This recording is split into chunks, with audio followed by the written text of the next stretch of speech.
Voilà, bonjour à chacun de vous. Nous allons ensemble partager la parole de Dieu et conclure ce partage que nous avons commencé il y a déjà...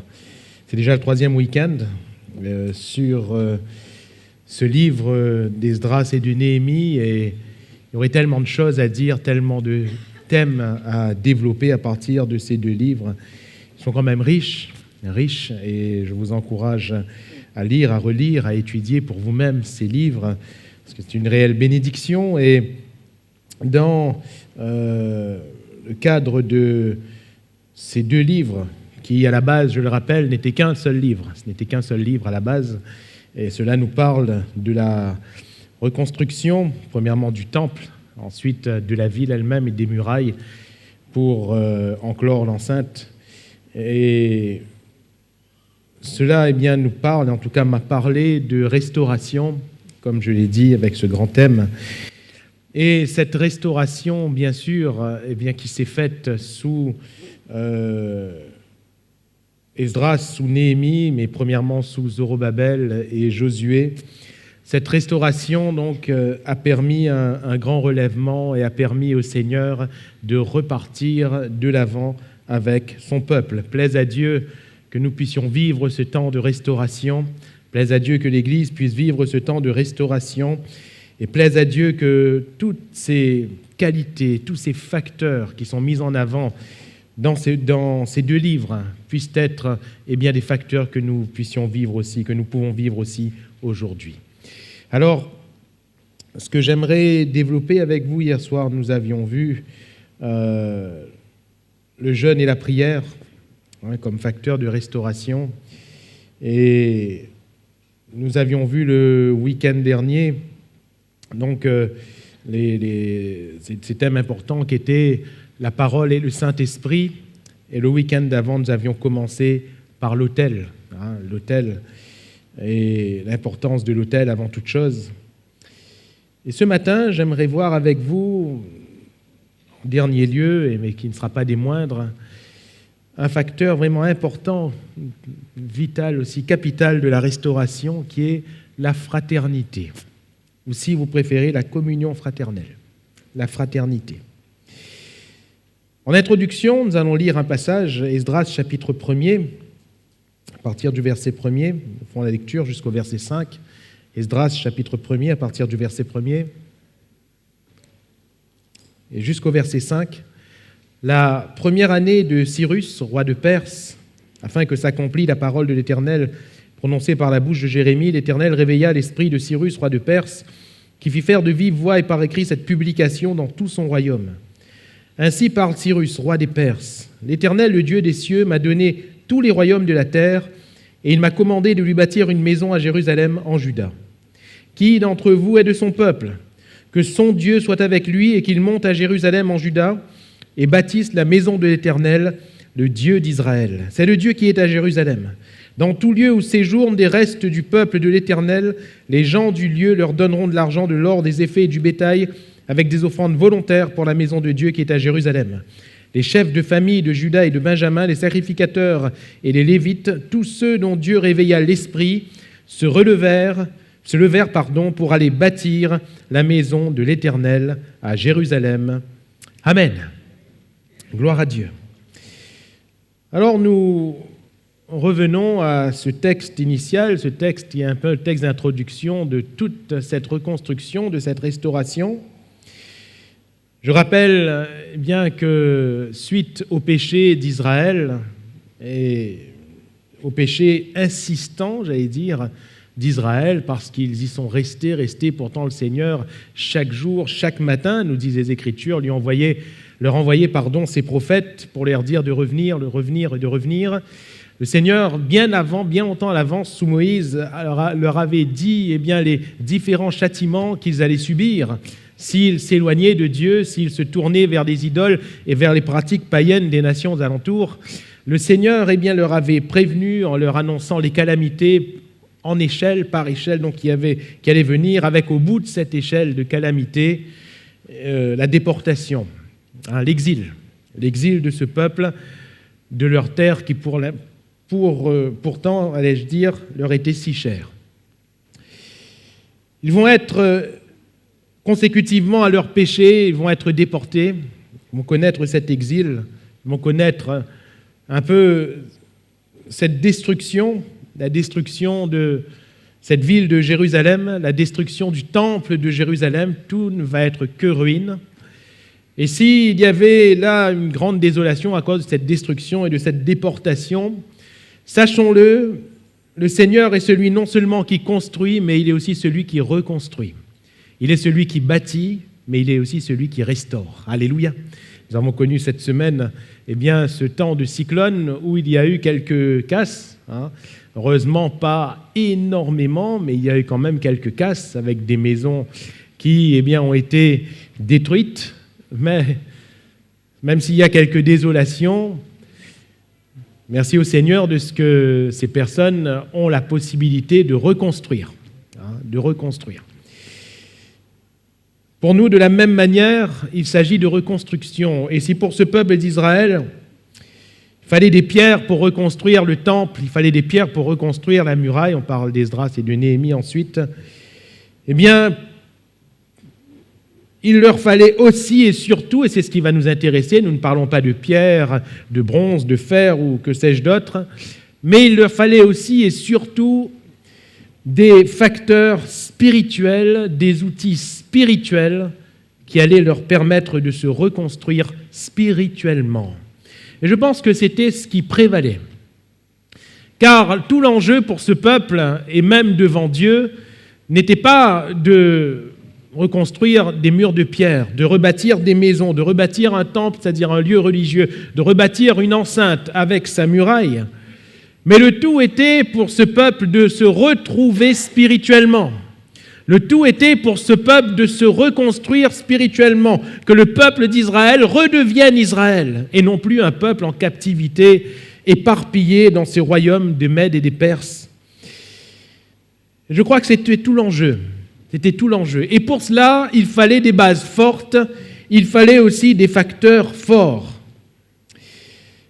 Frères et sœurs, pour notre restauration, notre reconstruction spirituelle, si quelqu'un voit dans sa vie quelques ruines, le Seigneur est celui qui reconstruit, mais pour notre reconstruction spirituelle, il faut des bases solides, il faut des outils forts. Et le Seigneur nous les donne. Alléluia. Le Seigneur nous les donne au travers de sa parole. Si l'autel, qui est le sacrifice de Christ, en est un, le premier, le vital, si la parole de Dieu en est un, si l'Esprit de Dieu en est un, si le jeûne et la prière en sont un, et si ce matin la fraternité également en est un, tous ces facteurs conjugués vont nous permettre, à vous et à moi, de pouvoir relever ce qui peut-être est détruit. Alors, ici, le peuple, nous le remarquons, Cyrus va dire « Qui d'entre vous est de son peuple ?» Qui d'entre vous est de son peuple et plus bas, voyons qu'il est question de famille, les chefs de famille de Juda et de Benjamin. Le peuple d'Israël, c'est une famille. Alléluia. Ce ne sont pas des étrangers qui ont décidé de vivre ensemble. D'ailleurs, quand on lit les textes, que ce soit dans Esdras et Néhémie, on voit que tous devaient faire connaître leur titre généalogique. Parce qu'ils étaient le peuple qui avait part au sacerdoce, qui avait part au culte, à condition d'être de la postérité d'Abraham, d'Isaac et de Jacob. Et il fallait que cela soit reconnu, il fallait que cela soit mis en évidence. Le peuple est une même famille, et de même, frères et sœurs, l'Église est la famille de Dieu. L'Église est la famille de Dieu. C'est pour cela que nous sommes frères et sœurs. Mais cette fraternité n'est pas une simple convenance pour faire partie d'un même groupe. Cette fraternité, nous devons la vivre. Nous sommes frères et sœurs, et nous devons vivre en frères et sœurs. Et nous allons voir au travers de ces deux livres, je n'en relèverai que quelques passages, sinon on serait trop long, mais au travers de ces deux livres d'Esdras et de Néhémie, que cette fraternité va réellement être au service de cette restauration. Dans le psaume 133 que nous connaissons bien, où il nous est dit qu'il est doux, qu'il est agréable pour des frères de demeurer ensemble. Ensemble, c'est-à-dire pour des frères qui vivent cette fraternité. Il ne s'agit pas pour des frères d'être dispersés, il s'agit pour des frères d'être ensemble. Alléluia! Et mes frères et mes sœurs, il est important pour nous de vivre cette fraternité, c'est-à-dire d'être ensemble. D'être ensemble. Et la Bible conclut dans ce psaume 133 en disant « C'est là où Dieu envoie la bénédiction, la vie pour l'éternité. » Lorsque des frères sont ensemble, lorsque nous vivons cette fraternité. Alors Dieu envoie la bénédiction, la vie pour l'éternité. Vous ne croyez pas que pour être restauré, il nous faut la bénédiction, la vie pour l'éternité? Ne croyez pas que pour être restauré, il faut que le Seigneur envoie cette huile, hein? Que le Seigneur envoie cette rosée. Dieu a un regard particulier sur des frères qui sont ensemble. Et Jésus va dire, si 2 ou 3 sont réunis en mon nom, je suis au milieu d'eux. Alléluia. Dieu a un regard particulier sur des frères qui sont ensemble. Alors, comment cette fraternité a-t-elle pu servir à la restauration de ce peuple? Comment cette fraternité va-t-elle servir à notre restauration en tant que peuple de Dieu? Ce que nous voyons au travers des textes, disais-je en introduction, c'est ce qui qualifie cette fraternité. Et c'est ce que j'appelle une fraternité par la nouvelle naissance, pour nous. Dans Esdras, chapitre 2, verset 59, voilà ce qui nous est dit, voici ceux qui partirent de Tel Mélak et de Tel Hacha, de Archa, de Kérub Adan, et qui ne purent pas faire connaître leur maison paternelle et leur race pour prouver qu'ils étaient d'Israël. Un peu plus bas, ils cherchèrent leur titre généalogique, mais ils ne les trouvèrent point. On les exclut du sacerdoce et le gouverneur leur dit de ne pas manger des choses très saintes jusqu'à ce qu'un sacrificateur ait consulté l'Urim et le Tumim. Dans Esdras chapitre 2, il est question de tout ce qui était là pour rebâtir. Et tous avaient leur titre généalogique, c'est-à-dire qu'ils avaient la preuve de leur appartenance au peuple d'Israël. Qu'ils avaient la preuve, ils appartenaient à la même famille issue d'Abraham, d'Isaac et de Jacob. D'ailleurs, pourquoi fallait-il à chaque fois citer Abraham, Isaac, Jacob? Parce que Abraham, ce ne sont pas tous les enfants nés d'Abraham qui sont Israël. Hein, ce n'est qu'Isaac. Abraham a eu d'autres enfants, avec d'autres femmes. Ce ne sont pas les 2 fils nés d'Isaac qui vont être Israël. Ce n'en est qu'un, c'est Jacob. Mais par contre, à partir de Jacob, tous ceux qui naissent de lui, les 12 patriarches, vont être Israël. Abraham, Isaac et Jacob. Je referme la parenthèse. Ainsi, tous devaient faire connaître leur titre généalogique. Tous devaient impérativement appartenir au peuple d'Israël. Nous sommes frères et sœurs parce que nous avons un même Père. Comment pouvons-nous dire que nous sommes frères et sœurs ce matin? Je n'ai pas le même nom que vous, n'est-ce pas? Nous n'avons pas les mêmes parents. Cependant, nous avons un même Père spirituel. Comment? Par notre nouvelle naissance. Nous ne sommes pas frères et sœurs par naissance naturelle, mais nous sommes frères et sœurs par naissance spirituelle. Nous sommes frères et sœurs par le sacrifice de Christ à la croix. À ceux qui ont cru en son nom, il leur a donné le pouvoir de devenir enfants de Dieu. Voyez quel amour le Père nous a aimés. Il a fait de nous ses enfants. Alléluia. Il nous a appelés ses enfants et nous le sommes. Nous sommes enfants de Dieu. C'est pour cela que nous nous appelons frères et sœurs. C'est pour cela que nous sommes de la même famille. Alors ceux qui ne purent faire connaître leur appartenance, c'est-à-dire que ceux qui n'ont pas su montrer, prouver qu'ils appartenaient à Israël, ils n'avaient pas part à ce sacerdoce. Ils n'avaient pas part à ce qui était saint.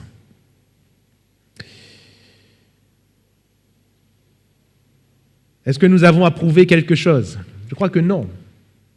Il ne s'agit pas pour nous de faire état. Je crois que notre vie prouve d'elle-même. Alléluia. De notre vie émane un parfum. De notre vie émane un témoignage. Et ce témoignage, nous montre aux autres que nous sommes enfants de Dieu. C'est ce que Paul va déclarer. Vous êtes des lettres écrites du doigt de Dieu. En regardant à ces chrétiens, il n'y avait pas besoin de tergiverser. On voyait qu'ils étaient enfants de Dieu. Pierre, on l'a regardé en disant, mais toi, tu étais avec Jésus, ton langage te fait reconnaître. Pierre n'a rien fait de particulier pour prouver que non, la preuve était là. Et mes frères et mes sœurs, ceux qui sont enfants de Dieu vivent en tant qu'enfants de Dieu. Ceux qui sont enfants de Dieu ont à la bouche des paroles d'enfants de Dieu. Ceux qui sont enfants de Dieu ont des pensées d'enfants de Dieu. Ceux qui sont enfants de Dieu ont des actions d'enfants de Dieu. Notre langage nous fait reconnaître. Ainsi, nous appartenons à la famille de Dieu, non pas parce qu'on a signé un papier pour être membre de la mission, non pas parce que nous sommes forcément passés par les eaux du baptême, ce ne sont pas les eaux du baptême qui font de nous des enfants de Dieu, mais c'est le sang de Jésus à la croix. C'est Jésus qui fait de nous des enfants de Dieu. Et lorsque nous sommes véritablement, authentiquement des enfants de Dieu, cela se voit. Il n'y a pas besoin de venir me parler de carte de baptême, ça se voit. Ça se voit. Pas besoin de sortir quelques titres quelconques, cela se voit. Cela se voit. Et quand nous ne sommes pas enfants de Dieu, de même, cela se voit. Tout simplement. Cela se voit. Ceux qui ne sont pas nés de nouveau ne peuvent connaître cette restauration, parce que tout commence par cette nouvelle naissance. On parlait de l'autel. Ceux qui ne sont pas nés de nouveau ne peuvent pas bâtir, ne peuvent pas construire. Dans Esdras, chapitre 4, verset 3, par exemple, il nous est dit que Zorobabel, Josué et les autres chefs de famille d'Israël leur répondirent à ceux qui étaient là d'alentour et qui voyaient que le temple allait être rebâti. « Ce n'est pas à vous et à nous de bâtir la maison de notre Dieu. » Et voyez-vous, ces hommes qui étaient dans les alentours, ils sont venus en disant « Nous allons vous aider, nous allons vous donner un coup de main et nous allons bâtir ensemble. » Zorobabel et Josué ne vont pas dire « Alléluia, merci Seigneur, nous on a de la main. » Allez, viens, donne-nous un coup de main, comme ça va aller plus vite. Bien sûr qu'humainement parlant, on aurait pu raisonner ainsi. Si au lieu de 100 personnes sur le chantier, il y avait 200, 300, les choses auraient pu aller beaucoup plus vite. Mais ils n'ont pas cherché l'humain. Ils n'ont pas cherché les qualités humaines que cela pouvait apporter, ce que physiquement, quel bénéfice on pouvait en retirer. Pas du tout. Ils vont chercher premièrement ce qui était bon spirituellement. Et que vont-ils dire? Ce n'est pas à vous et à nous de bâtir la maison de notre Dieu, nous la bâtirons nous seuls à l'Éternel, le Dieu d'Israël, comme nous l'a ordonné le roi Cyrus, roi de Perse. Oui, mais les paroles de Cyrus ne venaient pas de Cyrus. Les paroles de Cyrus venaient de Dieu. Qui de vous est de son peuple? Il fallait que ce soit ce peuple, cette famille qui construise. Alléluia. Cela nous parle de quoi, frères et sœurs? Nous ne pouvons pas faire les choses dans un œcuménisme. Nous ne pouvons pas faire les choses dans un grand sentimentalisme. En disant, mais toi, tu n'es pas né de nouveau, c'est pas grave, viens, on va bâtir ensemble. Toi, tu es de telle ou telle confession, allez, viens. D'ailleurs, dans le passage, je vous laisserai le lire chez vous, ils disent, nous aussi, nous servons ce Dieu-là. Nous aussi, nous servons ce Dieu-là. Seulement dans l'histoire, quand nous regardons au texte, ils le servaient comment? Quand Israël a été exilé, ces rois païens avaient ramené de leur propre peuple, du peuple d'Assyrie, pour qu'ils viennent peupler Samarie et les autres villes autour. Et eux, ils avaient leur propre culte, leurs propres idoles. Et quand ils sont arrivés, ils se faisaient attaquer, il leur arrivait des difficultés. Ils s'étaient dit, mais comment on va faire pour habiter là? Ils vont dire, il faut servir le Dieu du pays. Et on va leur apprendre le culte à l'Éternel, mais la Bible nous dit qu'ils servaient l'Éternel comme ils comprenaient, en même temps ils servaient leurs idoles. Et ce sont ces personnes-là qui viennent voir Zorobabel et Josué pour leur dire, nous connaissons votre Dieu, là, l'Éternel, on le sert aussi, on est aussi chrétiens, voyez-vous. Et on va venir faire ensemble. Ah, nous serons une grande congrégation, on va adorer ensemble, on va prier ensemble. Zorobabel et Josué vont dire, non, on ne peut pas faire ça ensemble. On ne peut pas faire ça ensemble. Parce que il faut le titre généalogique, voyez-vous. Il faut être né d'Abraham, d'Isaac et de Jacob. Il faut appartenir entièrement au peuple de Dieu et non pas partiellement. Il faut être consacré à Dieu. Je reviens à l'importance de cet autel, frères, sœurs. Jésus a dit à Nicodème, il faut naître de nouveau. Alléluia. On veut une restauration, il faut naître de nouveau. Il faut naître de nouveau. Il ne faut pas dire seulement, voyez-vous, on est chrétien, voyez-vous, on prie le même Jésus, voyez-vous, on prie le même Dieu. Non, il faut naître de nouveau. Il faut être de nouvelles créatures. Il faut que les choses anciennes soient passées, que toutes choses deviennent nouvelles. Il faut naître de nouveau. À partir de cela, notre fraternité sera authentique. À partir de là, ce n'est plus un œcuménisme. Non, ce n'est plus le rassemblement de personnes qui n'ont rien à faire ensemble. Non. D'ailleurs, quand on appartient réellement au Seigneur, qu'est-ce qu'on constate? Dans nos conversations, l'Évangile confronte toujours. L'Évangile confronte toujours. L'Évangile ne nous unit pas à d'autres confessions. Nous ne cherchons pas la division, nous ne cherchons pas l'inimitié, mais l'Évangile confrontera toujours. Je me souviens de cet éminent homme de Dieu qui était internationalement connu, qui participait à toute forme de débat. Et il va être un jour invité par un imam pour une rencontre un peu officielle, et ils vont se retrouver là en train de prendre le repas ensemble. C'était médiatisé et tout, il y avait des photographes, des caméramens et tout. À cette époque-là, ça remonte à quelques années. Et ils étaient en train de manger ensemble et cet imam va dire « Ah, quelle joie quand même, quelle joie quand même. Qui aurait dit qu'un jour, un prédicateur de l'Évangile et un prédicateur du Coran mangeraient ensemble devant les yeux de toute la terre ?» Sur quoi cet homme de Dieu va poser ses couverts, va regarder l'imam en lui disant « Oui, c'est bien peut-être, mais si tu ne te repens pas, tu iras en enfer. » Et il a recommencé à manger. Voyez-vous, l'Évangile confrontera toujours. L'Évangile n'est pas une convenance. L'Évangile confrontera toujours. Et Josué et Zorobabel, me semble-t-il, dans ce contexte, auraient pu choisir la facilité en disant « Maintenant, il veut donner à nous un coup de main. Bon, il n'est pas grave, ça devient, sinon on va faire de désordre. » Non, ce n'est pas à vous de le faire. Ce n'est pas à vous de le faire. Frères et sœurs, pour vivre cette fraternité, il faut être né de nouveau.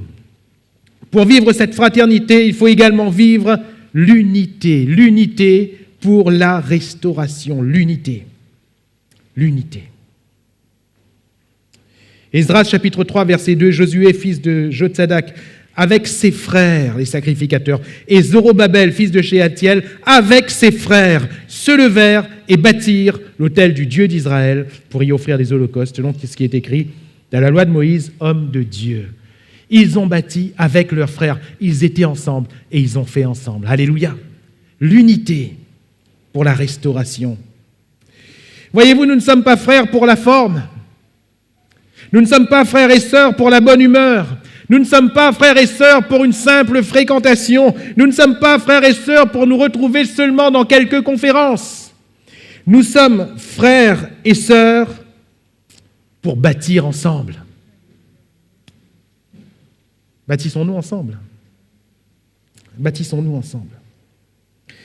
Nous sommes frères et sœurs afin de vivre ensemble la restauration.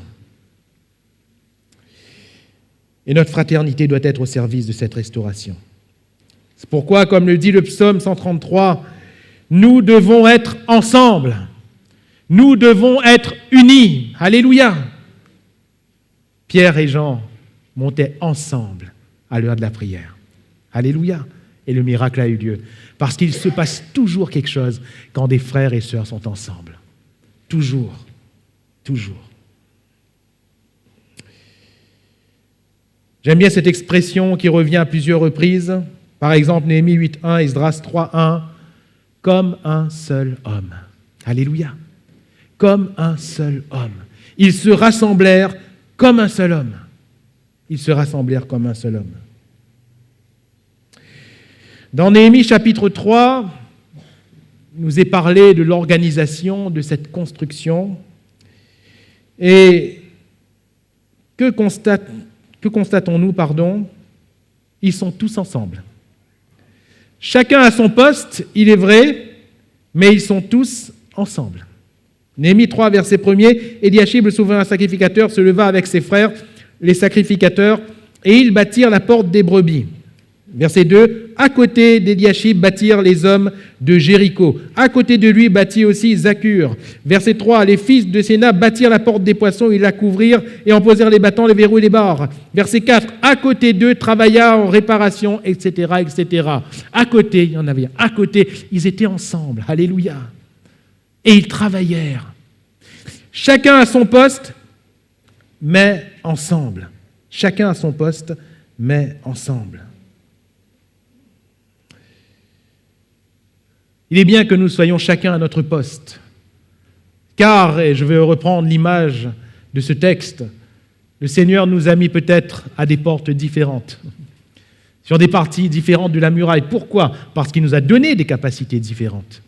Il nous a fait des dons différents. Il nous a donné des ministères différents. Mais tout converge pour un but, c'est l'œuvre de Dieu. Alléluia. Mais nous devons travailler les uns à côté des autres.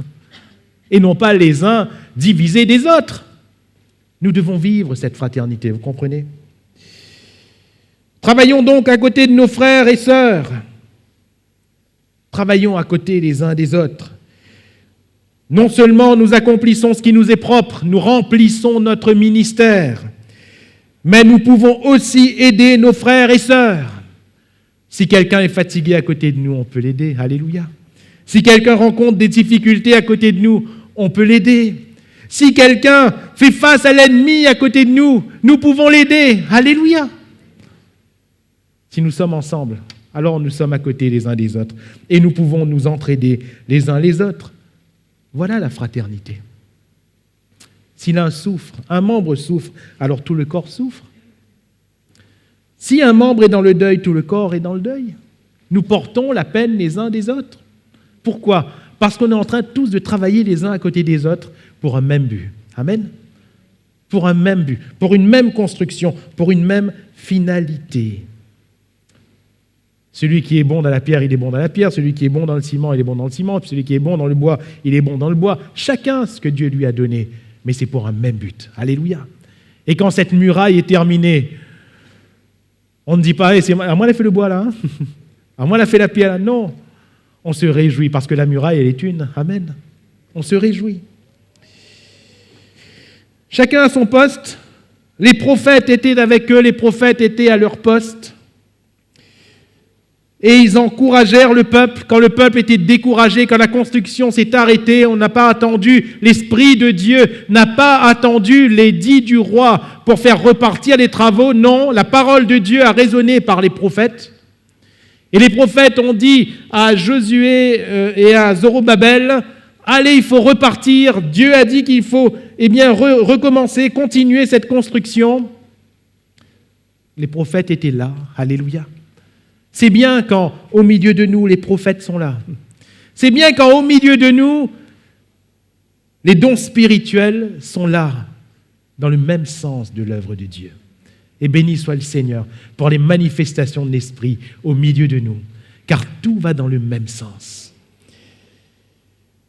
Voilà pourquoi Paul va dire que c'est toujours dans le but de construire que l'Esprit parle. Alléluia.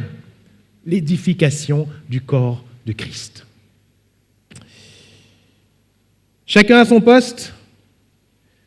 Et pourquoi à un moment donné, Cyrus va faire retourner ce peuple sur ses terres? Pourquoi d'autres rois vont permettre que les travaux repartent, vont permettre des facilités? Un roi va permettre à Néhémie de repartir. Parce que laissez-moi vous dire qu'à cette cour païenne, des chrétiens étaient là aussi. Avec un certain Daniel. Vous vous rappelez de lui, hein? Premier ministre. Pourquoi ces rois vont-ils craindre Dieu? Pourquoi ces rois vont-ils permettre ce que normalement aucun païen n'aurait dû permettre? C'est parce qu'il y avait déjà une influence à la cour du roi.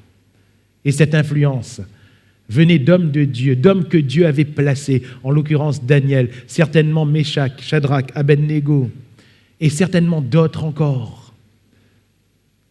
Certains des érudits parlent même de la reine Esther. D'ailleurs, Néhémie, dans le chapitre 2, lorsqu'il va oser s'adresser au roi, il souligne au passage la reine était assise auprès du roi. Et certains commentateurs bibliques, pas tous, ils sont un peu divisés sur le sujet, mais certains commentateurs ont dit que cette reine était certainement Esther. Reste à prouver. Mais imaginons un instant, cette reine était vraiment Esther. Cela signifie que ce roi, si ce Artaxerxès était vraiment ce roi Assuérus, cela signifiait que ce roi avait déjà appris qui était le peuple juif. Dieu avait préparé les choses. Comment? Par des hommes et des femmes qu'il avait choisis. Mais comment l'œuvre de Dieu a-t-elle pu se faire? Non pas par des individualités qui se sont mis à l'œuvre, mais plutôt par une fraternité. Par une fraternité.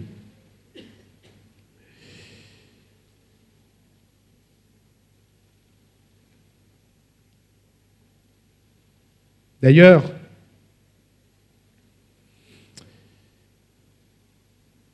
dans Néhémie chapitre 4, verset 12, lorsque les ennemis voulaient leur faire du mal, il nous est dit « Or les Juifs qui habitaient près d'eux vinrent 10 fois nous avertir de tous les lieux d'où ils se rendaient vers nous. » Voyez, ces Juifs, ils sont venus avertir. Pourquoi? Ces Juifs auraient pu rester tranquillement là où ils habitaient. Pourquoi sont-ils venus avertir? Parce que c'était leurs frères. Parce que c'était leurs frères. Et que s'ils n'étaient pas sur le chantier, peut-être parce qu'ils ne pouvaient pas être sur ce chantier-là, mais là où ils étaient, ils contribuaient à l'œuvre de Dieu en venant avertir contre les ennemis qui allaient venir.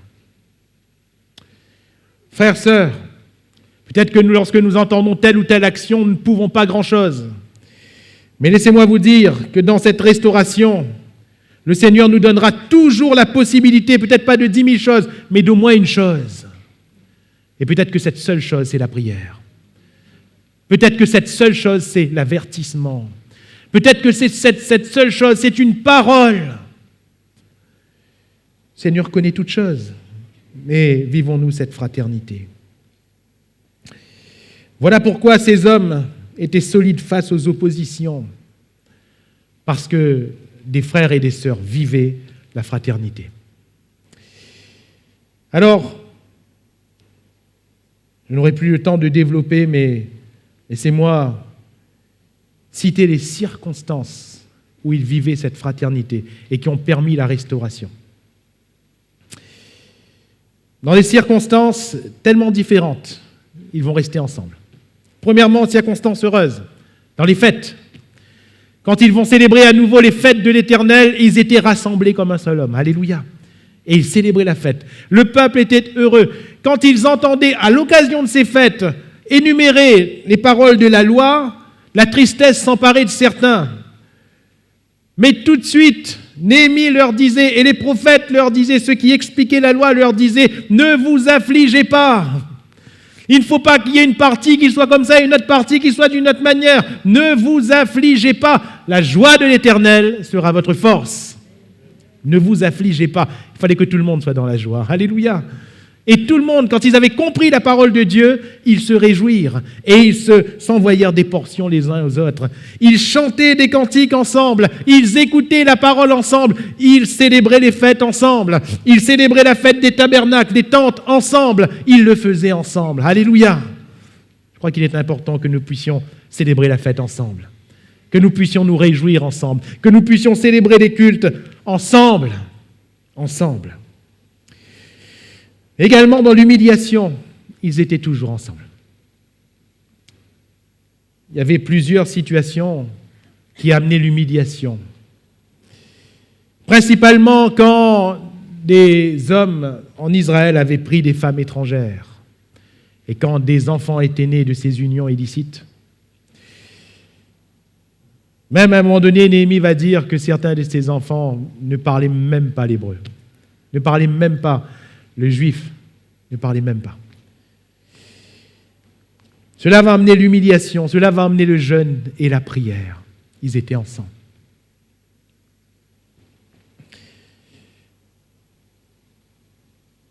Le sabbat n'était plus honoré. Le jour du sabbat, des choses s'achetaient, se vendaient. Et cela a amené l'humiliation. À un moment donné, des frères, des hommes dans le peuple, ils faisaient des prêts à intérêt à leurs frères. Et Néhémie va les reprendre. Cela va amener l'humiliation. Des situations qui étaient là, qui amenaient l'humiliation. Alors certes, voyez-vous, il y avait l'opposition extérieure. Ce qu'ils avaient à craindre du dehors, Esdras va publier un jeûne pour le voyage qu'ils allaient faire, parce que c'était périlleux.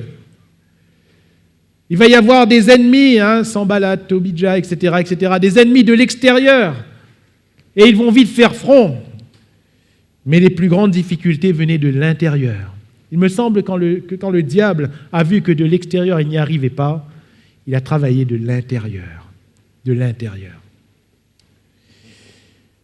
Comment le peuple a pu se relever de ces différentes oppositions externes comme internes? C'est parce qu'ils se sont unis à chaque fois. Alléluia. Quand il fallait renvoyer les femmes étrangères, le peuple s'est uni en disant d'accord, ils ont fait une alliance ensemble, ils ont apposé leur sceau pour les plus grands ensemble. Il fallait s'unir. Et ils ont jeûné et prié ensemble. Esdras, il a commencé à jeûner, à prier, il a commencé à lever ses mains vers le ciel et la Bible nous dit que tous les autres se sont rassemblés à lui. Je ferai une parenthèse sur le jeûne et la prière. Vous verrez donc sur notre site internet le partage d'hier soir concernant l'importance du jeûne et la prière.